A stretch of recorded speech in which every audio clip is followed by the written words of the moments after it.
Parpadelle, cacciatore, bruschetta. My God, I remember my first days working in an Italian restaurant. I had no idea what that means, and everybody's using those terms, and everybody's screaming, and the chef is calling me and tells me, Supplement, supplement. And I was like, what? What soup? What are you talking about? Supplement. Yeah, I had no idea. And that is not just embarrassing, but it's taking a really toll on your mental state because you feel like a fool.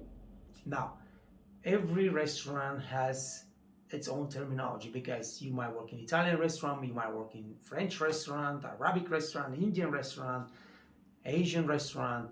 So you have to learn the terminology in your restaurant.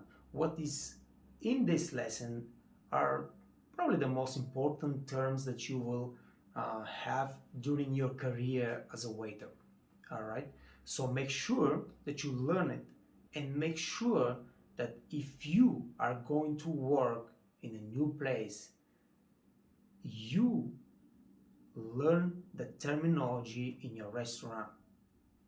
So once you hit the floor, you're not wondering what is supplement, supplement, and you have no problem with the chef. Once he calls you supplement and shows you a freaking tray with uh, fillets on it, you know that she's got to take the tray and go around the hole and start serving supplement, which means you are serving extra for the guests in the dining room. All right, guys, important lesson, like I said, but most importantly, once you know the restaurant you are going to work and you know it's an Asian restaurant, it's a French restaurant, it's an Italian restaurant, you need to learn that terminology.